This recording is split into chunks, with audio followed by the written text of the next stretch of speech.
nos vamos del Río de la Plata y Montevideo al Riachuelo. Vamos a ir a contactarnos y conversar nuevamente con el doctor Marcelo Weissel, quien nos va dando sus pequeñas charlas, pequeñas por tiempo, no por calidad, evidentemente, estas pequeñas charlas que vamos incorporando para que también el tema de la arqueología urbana y en este caso en el río o riachuelo sea conocido por nuestros oyentes. ¿Estamos en línea ya? Hola Marcelo. Hola Beatriz, ¿cómo estás? Aquí estamos, tratando de saltar de Montevideo y el Río de la Plata al Riachuelo. ¿Qué te parece? Muy bien, la verdad, porque la historia está ahí presente, ¿no? Está ahí. Sí. La tenemos toda ahí. Nos vamos del combate de Montevideo, vamos a pasar a los navíos del Riachuelo. Así es.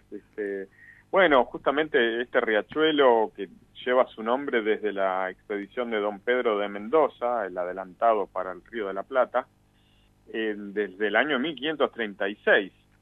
Pero yo me preguntaba un poco, a ver, ¿qué es el riachuelo de los navíos para un arqueólogo hoy, no? ¿Qué es lo que buscaría la arqueología en el riachuelo y dónde está?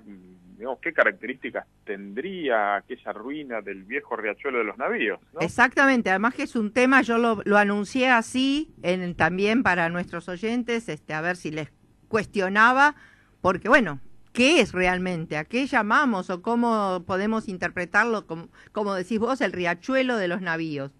Así es, sí. Y bueno, justamente era un río pequeño y esa fue su primera denominación, riachuelo, para también diferenciar del río grande, porque el río pequeño era una desembocadura pampeana, digamos, de un afluente de 60 kilómetros de longitud, pero era importante tener en cuenta el río grande para entrar al río pequeño, porque sin la marea alta, los barcos, las naos, los navíos, las carabelas de aquella época, el siglo XVI, siglo XVII, no podían ingresar prácticamente. Y esa fue una marca del riachuelo de los navíos, que primero, como he dicho, empezó como río pequeño, luego río de Buenos Aires y finalmente un poco ya cuando era el lugar de invernada, de protección de los navíos, era buscar el ingreso justamente al riachuelo.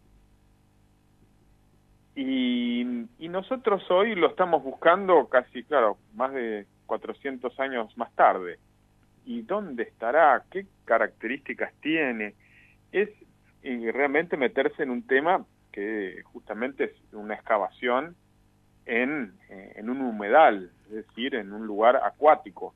Además, un lugar que está altamente contaminado todavía como para no tener aguas claras para buscar, ¿no? Así es. Por eso, principalmente para la arqueología, el riachuelo de los navíos es un canal natural al principio, luego con algunas obras, un cambio en su orientación y finalmente hoy también después hubo obras portuarias muy grandes que canalizaron efectivamente y terminaron contaminando también al riachuelo. Además ahí había toda mucha zona de astilleros. Claro, sí, fueron justamente la primera flota que llegó al Río de la Plata con don Pedro de Mendoza para justamente empezar con una fortaleza a demarcar las pertenencias de la corona española en esta zona, trajo muchos barcos y mucha gente. Fue una de las expediciones, la expedición más grande que se organizó en España en ese momento, y trajo entonces también muchos artesanos de la madera y de los oficios navales, que al despoblarse Buenos Aires en 1541 son llevados a Asunción, y en Asunción comenzó justamente la actividad de construcción naval en gran escala, y siendo, por además había muy buenas maderas allí, ¿no? Pero que después van a pasar años hasta que el riachuelo sea sede de astilleros, ya en gran escala. Se construyó el primer barco con casco de metal en el siglo XIX, al promediar la segunda mitad del siglo XIX, y de ahí en más ya los astilleros, inclusive como hablábamos de la pequeña flota de Brown, sí, las cañoneras, la maestranza del riachuelo, y es la Vuelta de Rocha también un lugar muy tradicional para la celebración de la Semana del Mar y de los referentes de todo tipo de embarcación. Ahora, en el siglo XVIII también había en esa zona actividad de astilleros, no por supuesto grandes astilleros, pero había todo tipo de artesanos que trabajaban, ¿no? ¿Es así? Con naves, incluso el Sí, siglo... en reparación principalmente. Claro, sí, sí, por supuesto. Sí, recién será la segunda mitad del siglo XIX cuando vienen los carpinteros de Rivera, los calafateros, especialmente los lígures, es decir, de la zona de Génova, y ellos van a ser entonces los que van a darle el sello del trabajo en la ribera al riachuelo. Y nosotros excavamos hace unos años los restos de un astillero en la Vuelta de Rocha, porque además es el sitio reconocido como donde, decía, se construyeron las cañoneras, que eran unas naves pequeñas, digamos, pero que podían acompañar a las naves de Brown en su defensa de Buenos Aires contra el Imperio del Brasil, por ejemplo, ¿no? Y les decía, encontramos los restos de un astillero. ¿Qué serán los restos de un astillero? Eso. Llenos de astillas, cualquier cantidad de astillas de madera, mucha clavería, o sea, todo tipo de uniones, y que quedaban ahí, digamos, ayudando a su vez a construir una superficie un poco más alta para luchar contra las inundaciones. Pero lo más interesante de este astillero que excavamos es que, bueno, estaba en una zona limítrofe entre lo que eran la competencia entre los diferentes pobladores, porque ya lo dijo Félix de Azara sobre el riachuelo, que era el lugar donde vivía esa gente, no toma vino, sino aguardiente. Eran lugares realmente peligrosos, las pulperías en el riachuelo eran clausuradas cada 2 por 3 por la Capitanía del Puerto, y siempre el riachuelo tuvo ese sello así medio ilegal, contrabandistas. Marginal. Bueno, marginal. Una pregunta, Marcelo, ¿sí? Que así como por curiosidad. Con respecto, por ejemplo, a los navíos que se pudieron llegar a encontrar ahí, ¿no? Para darle Sí. un poco de onda. Digo, ¿navíos piratas pudimos encontrar? No. Qué lástima. Piratas no. Corsarios pero, sí.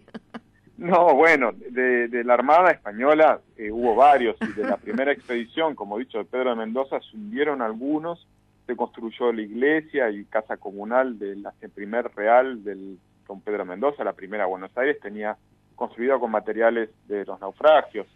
Hubo no solamente naufragios, hubo juicios de la nave de León Pancaldo, por ejemplo, la Santa María, que él estaba en expedición, contratado para ir hasta el Perú, y en la Ría de Gallegos, ya tratando de encontrar el estrecho de Magallanes, que era muy nuevo su descubrimiento, se hunde una de sus naves y él vuelve hacia el Río de la Plata, y acá se lleva con todo un conflicto muy grande, y también deja hundir su nave en la boca del riachuelo.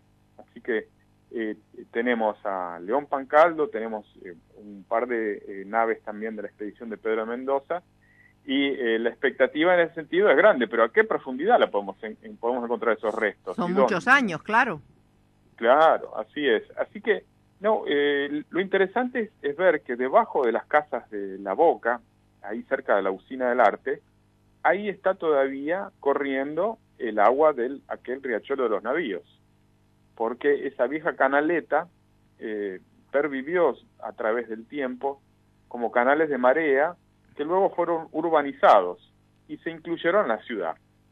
Así que hay vecinos y vecinas que viven arriba de barcos hundidos y no lo saben, ¿no? Ahora, el deterioro de esas naves, si uno las quisiera rescatar, no es factible porque están muy deterioradas en general.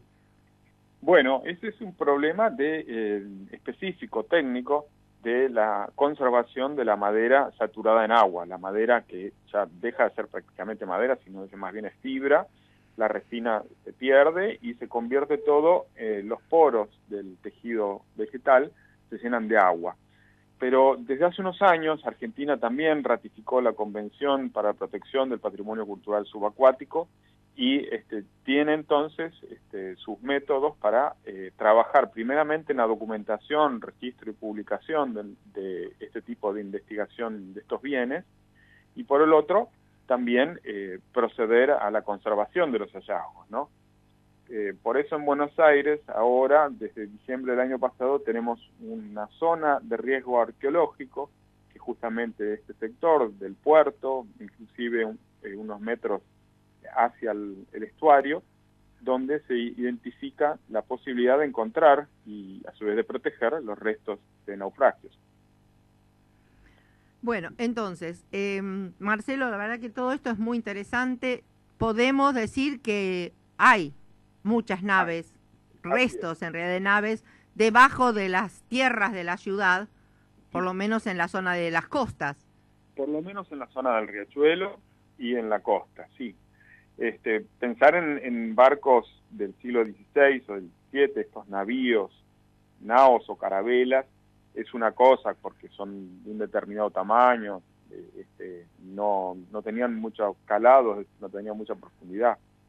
Y esa característica va a continuar luego en la operación del puerto a través de las conocidas lanchas que iban hasta Montevideo, a la banda oriental, que en realidad las lanchas eran embarcaciones más pequeñas, como los pailebotes, las balandras y las humacas, muy conocidas también en la Guerra de la Independencia. Claro, sí, son las que luego se armaban para pelear. Claro, así es, así es. Así que tenemos como una época colonial y el principal momento del comercio de Buenos Aires, ya la boca del riachuelo estaba cegada y estaba habiendo mucha sedimentación para que las naves grandes, pensar en bergantines, fragatas o piezas más grandes pudieran entrar al riachuelo. Pero era muy activo el puerto de Buenos Aires con otro tipo de operación, eso sí. Bueno, Marcelo, entonces te agradezco. Nos quedamos con las naves pequeñas que se podrán en algún momento, podrán ustedes ir rescatando, por lo menos identificando, que son toda parte de nuestro patrimonio histórico, ¿no? Es parte del patrimonio de la ciudad. Así es. Bueno, Beatriz, muchísimas gracias y por la comunicación y un saludo a toda la audiencia. Te agradezco, Marcelo, esta nueva nota sobre la arqueología y que seguiremos con este ciclo en diferentes programas como ya lo hemos acordado. Muchas gracias. Muchas gracias. Hasta la próxima, Marcelo. Hasta la próxima.